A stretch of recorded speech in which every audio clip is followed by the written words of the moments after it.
లేదు అర్జున్, నువ్వు కార్ దగ్గరికి వెళ్ళావు కదా, నేను మర్చిపోకుండా డబ్బులు ఇచ్చేసాను. అవునా? ఓ లాంగ్ డ్రైవ్ కే వెళ్ళొచ్చారా? ఆ, ఆ, అలాగే డిన్నర్, అక్కడ డ్రింక్.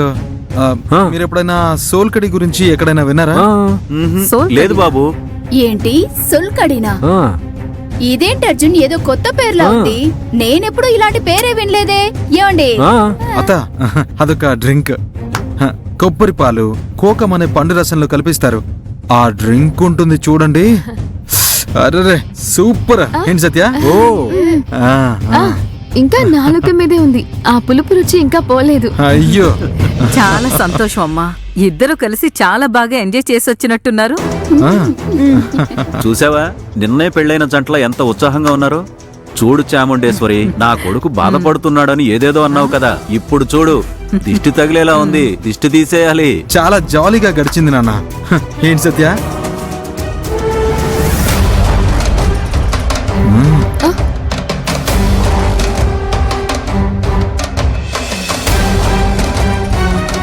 ఏంటి సత్య, ఏం మాట్లాడడం లేదు?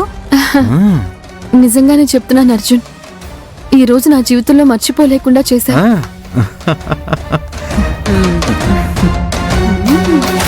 ఆ సంతోషాన్ని చెప్పడానికి మాటలు రావట్లేదు అత్తయ్య. ఓకే సత్య, సంతోషంగా ఉండు.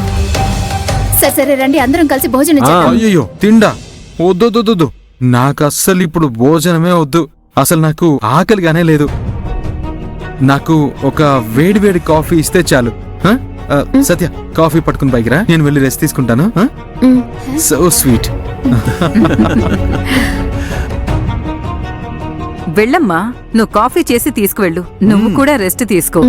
ఆ, పదండి, మనం వెళదాం.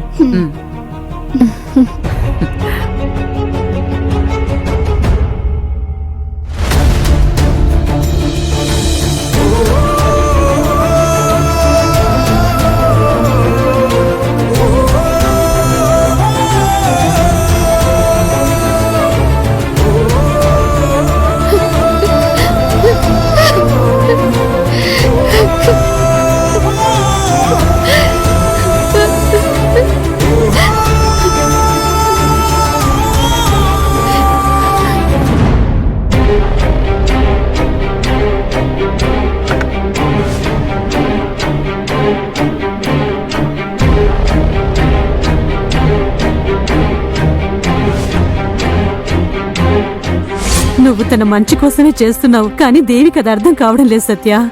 నీ మీద ఉన్న కోపంతో మమ్మల్ని కూడా శత్రువుల్లా చూస్తుంది. అక్క, అమ్మ తల్లి, ఇలా అక్క అంటూ నన్ను వరుసలు పెట్టి ఎప్పుడు పిలవకు. నువ్వు నన్ను అక్క అని పిలుస్తుంటే నా కుళ్ళంతా మండిపోతుంది. ఒకప్పుడు నువ్వే నా ప్రపంచంగా, నేనే నీ ప్రపంచంగా ఇద్దరం ఉండేవాళ్ళం. ఇలాంటి మాటలన్నీ ఒకప్పుడు నేను తెలియకేదో చెప్పాను. ఇప్పుడు మాత్రం నా అత్తయ్య, నా భర్త మాత్రమే నా ప్రపంచం. వాళ్లతో ఉండి నేను చాలా సంతోషంగా ఉన్నాను. అర్థమైందా? ఏంటక్క, నా మీద ఉన్న కోపాన్ని అమ్మా నాన్నల మీద చూపిస్తున్నావు? ఆ మెడికల్ షాప్ లో అమ్మా నాన్న మనసు ముక్కలయ్యేలా అంత దారుణంగా మాట్లాడాల్సిన అవసరం ఏముంది? వాళ్ళ మనసులు ఎంత గాయపడ్డాయో నీకు తెలుసా అక్క?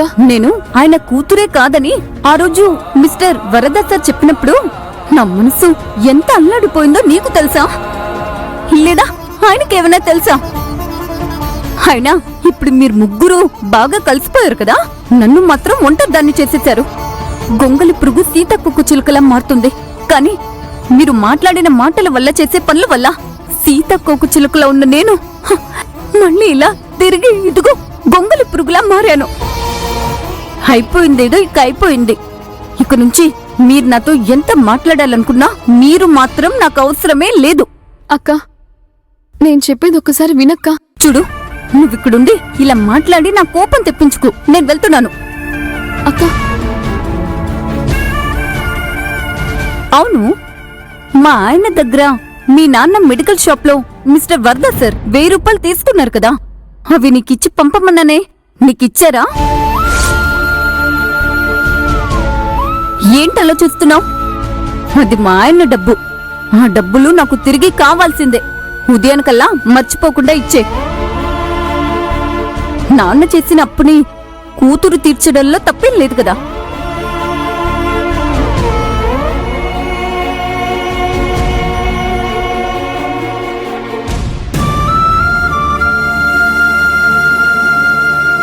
అమ్మా నాన్న ప్రేమని డబ్బుతో కొలుస్తున్నావా అక్క?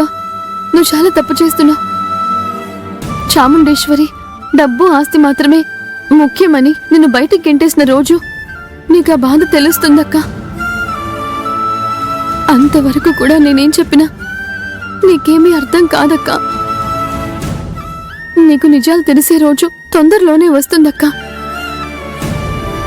అలాంటి రోజు రాకుండానే నువ్వు మమ్మల్ని అర్థం చేసుకుంటావు అనుకుంటున్నా.